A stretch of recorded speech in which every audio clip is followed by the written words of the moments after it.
Hi, my name's Andy from Technology Core, and this is a short video to give you an overview of the measurement tools within WizTeach, our annotation software that comes with all of Technology Core's hardware.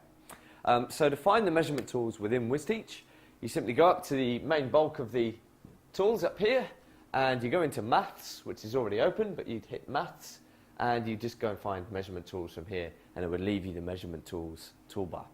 Now this can obviously, from watching some of the WizTeach tutorials, we've already covered that this will float over the top of any other content that you might have on your laptop. So for the sake of this tutorial, and just so I'm not working on my desktop, I'm going to hit a background by clicking on this button here, and we'll give ourselves a nice clear background to use. Okay, so what we might do is we might just go through each of these tools and show you what they do, where they are, and how you might use them. So we'll start from the start. Here we have protractor. At the moment 180 degrees, but if you hit 360 it will give you a complete protractor. If you grab the center of it, you can move it anywhere you want on your screen. So you might be on a website measuring different angles of shapes, or in a Word document or a PDF with some maths shapes on there. You can grab the side of it and move it this way. So navigate the protractor around. Go back to 180 degrees and grab the side here. This button here, the blue and green ball, this will allow you to extend out and measure different angles, and you click on there and it will hide and reveal the angle of A and B. So, and that will change as you go through. So you can keep this hidden and you can reveal as you go through, or around 360 degrees, revealing what the angles are that you're actually attempting to measure. Okie dokie. So that's the protractor. We'll check that one down there, get rid of that. Likewise, alongside there, you also have a ruler that you can bring out. This can be maximized to be as big or as small as you want. You grab it from here to obviously measure and model to your students how you might measure certain things, showing the centimeters and the inches from this side. You can extend that out as well from here and just kind of use that as a bit of a modeling tool. So that's there for you as well. Okie dokie. Next up, the compass. If you hit the compass, your two tools will appear. The actual compass set ready to go with the pencil, and the reader of the radius up here. So the way this works, your information for your circle is going to be here, and you'll create your circle from here. So literally just as you would do with a normal compass, you put your pencil down where you'd like it to go, and then you just flick that button down there and you draw your circle. Okay, that leaves my compass over there for other circles I may want to draw. And as I bring my circle over here, you'll see there's a small eye here. As you hit that, it's going to expand on some of the information we've got from up here. So we know this circle is 6.1 centimeters in radius, but we might want to come and find out a little bit more. So we know the radius. Might have a look at the diameter. As you click these, they'll unveil.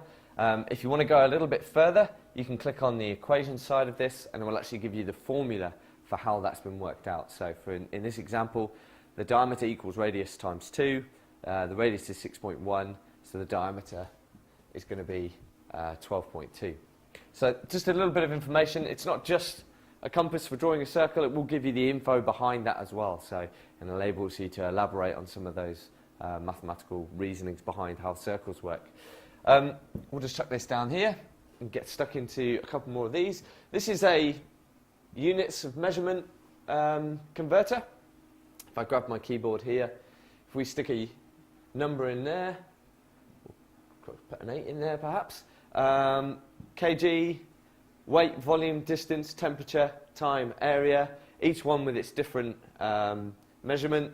Kg converted to grams, for example, we can put 8 kgs in there and reveal it to be 8,000 grams.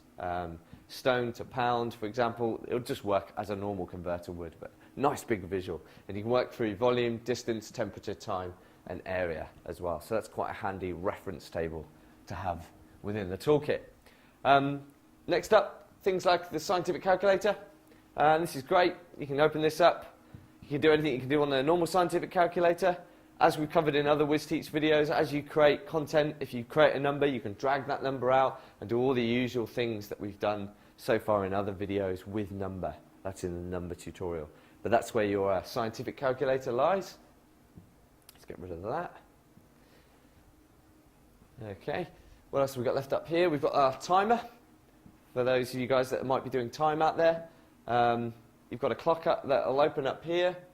You can create a time in analog, and if you click on digital, it will give me that time back as a digital reference as well. Likewise over here, you can do the same thing, create a different number, a different time, 24 hour, AM, PM, hit analog, and it will reference it back over there. So it's a really quick and easy way to have both the digital and analog examples of how to do time and reference across that.